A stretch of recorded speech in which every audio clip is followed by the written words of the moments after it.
বন্ধুরা, একটা দেশ আছে সেখানকার সুন্দর দৃশ্যগুলো মন কেড়ে নেয়।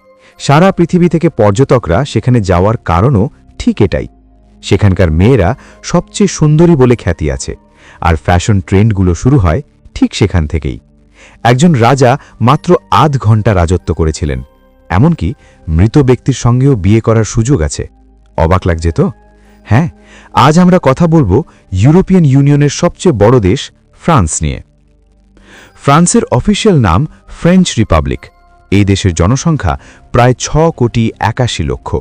তাই প্রতি বর্গ কিলোমিটারে গড়ে ১১৯ জন মানুষ বাস করে। সে কারণে এখানকার বেশিরভাগ মানুষ শহরে থাকতে পছন্দ করে। মোট জনসংখ্যার ৮৫% শহরে, বাকি ১৫% গ্রামে।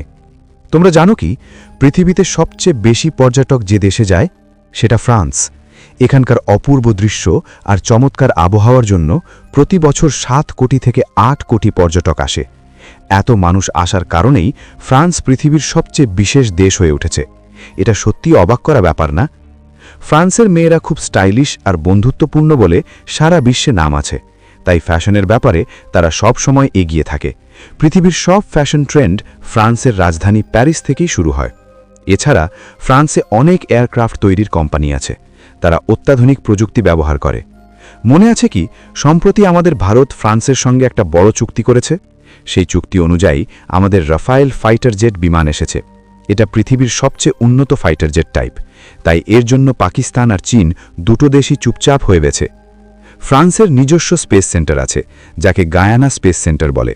তাই ফ্রান্স যে সবচেয়ে উন্নত দেশগুলোর একটা, এতে কোনো সন্দেহ নেই। ইউরোপের সবচেয়ে ধনী দেশগুলোর মধ্যে একটা এবং পৃথিবীর চতুর্থ বৃহত্তম অর্থনৈতিক শক্তি। এই দেশ এত ধনী হওয়ার মূল কারণ তার পর্যটন শিল্প খুব শক্তিশালী। সারা বছর পর্যটকরা আসতেই থাকে, ফলে দেশে বিপুল আয় হয়। এছাড়া এখানকার মানুষ অনেক আবিষ্কার করে, সেগুলো সফল হলে বিশ্ববাজারে বিক্রি করে। যন্ত্রপাতি তৈরিতেও ফ্রান্স এগিয়ে। প্যারিস শহরে মোট ৬৬০ লক্ষ গাড়ি আছে। কিন্তু অবাক করা ব্যাপার হলো, এত গাড়ি থাকা সত্ত্বেও ট্রাফিক জ্যাম নেই।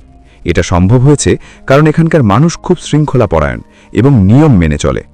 ফ্রান্সের মেয়েরা খুব সুন্দরী বলে আগেই বলেছি। তাদের সৌন্দর্য দেখলে মন মাতাল হয়ে যায়।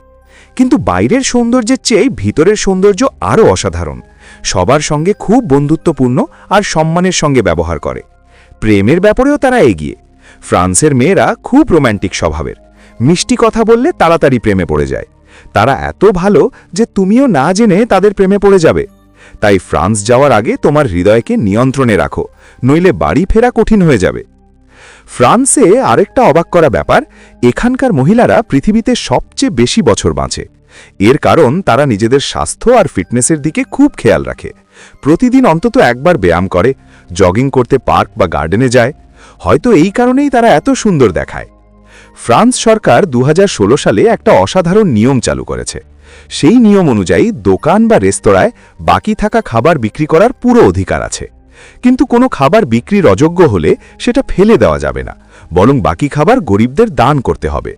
আমাদের দেশেও যদি এমন নিয়ম থাকতো তাহলে কত ভালো হতো, কারণ অনেকে ক্ষুধার্ত থাকে, অন্তত কয়েকজনের কাছে খাবার পৌঁছাতো। ফ্রান্সের মানুষের ভীষণ ভালো লাগে ওয়াইন খাওয়া। সবাই খাবারের সঙ্গে লাল বা সাদা ওয়াইন খেয়ে থাকে। আমাদের দেশে জল খাওয়ার মতো তারা ওয়াইন খায়। ফ্রান্সে শুধু ওয়াইন খাওয়া নয়, এখানে বিপুল পরিমাণে ওয়াইন উৎপাদনও হয়। আর ফ্রান্স থেকে ওয়াইন পৃথিবীর অনেক দেশে রপ্তানি হয়। বিশেষ করে দক্ষিণ আমেরিকা আর এশিয়ার দেশগুলোতে বেশি পাঠানো হয়। মজা আর পার্টির কথা উঠলে ফ্রান্সের মানুষ কখনো পিছিয়ে যায় না। প্রতি উইকেন্ডে বড় বড় পার্টি হয়, ক্লাব ভরে যায়। কিন্তু পার্টি করার সময় তারা সীমা লঙ্ঘন করে না। পুরোপুরি আনন্দে ডুবে যায়, কিন্তু পার্টি কখন ক্লাব থেকে রাস্তায় চলে এসেছে সেটাও খেয়াল করে না। রাতের বেলায় শত শত মানুষ রাস্তায় নাচছে আর মদ খেয়ে মজা করছে। পৃথিবীর সবচেয়ে বড় আর্ট মিউজিয়াম ফ্রান্সের রাজধানী প্যারিসে, যাকে লুভার মিউজিয়াম বলে।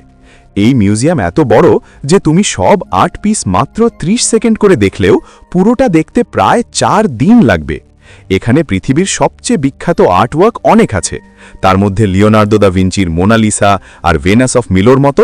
ফ্রান্সে একজন রাজা ছিলেন, নাম লুই পঞ্চদশ। তিনি মাত্র ২০ মিনিট রাজা ছিলেন, কারণ তার বাবা রাজ্য ছেড়ে দেওয়ার পর তিনি রাজা হন। কিন্তু ২০ মিনিটের মধ্যেই তিনিও রাজ্য ছেড়ে দেন। ফ্রান্স খুব সৃজনশীল দেশ। এখানকার মানুষ সবসময় নতুন নতুন আবিষ্কারের দিকে এগিয়ে থাকে। তোমাদের অবাক করবে এমন কথা, এখানে 400-র বেশি রকমের চিজ তৈরি হয়, তাই এই দেশ সব ক্ষেত্রেই এগিয়ে চলেছে। ফ্রান্সের রাজধানী প্যারিসকে সিটি অফ লাভ বলা হয়। এই শহরে যেদিকে তাকাও সুন্দর আলো দেখা যায়। আরেকটা কথা, এখানকার পরিবহন ব্যবস্থা খুব অসাধারণ আর নিরাপদ। ফ্রান্স নিরাপদ দেশ বলে সরকার পরিবহনের দিকে খুব নজর দেয়, যাতে পর্যটকদের কোনো অসুবিধা না হয়। তুমি ফ্রান্সে যে কোনো জায়গায় যেতে চাইলে সহজেই যেতে পারো। পৃথিবীর বিখ্যাত আইফেল টাওয়ার ফ্রান্সের রাজধানী প্যারিসে আছে, সেটা সবাই জানে। সেটা দেখতে সারা বিশ্ব থেকে বিপুল সংখ্যক মানুষ আসে। কিন্তু একটা প্রবাদ শুনেছ নিশ্চয়ই, নিজের বাড়ির কোণ যতই ভালো হোক নিজের কাছে ততটা ভালো লাগে না।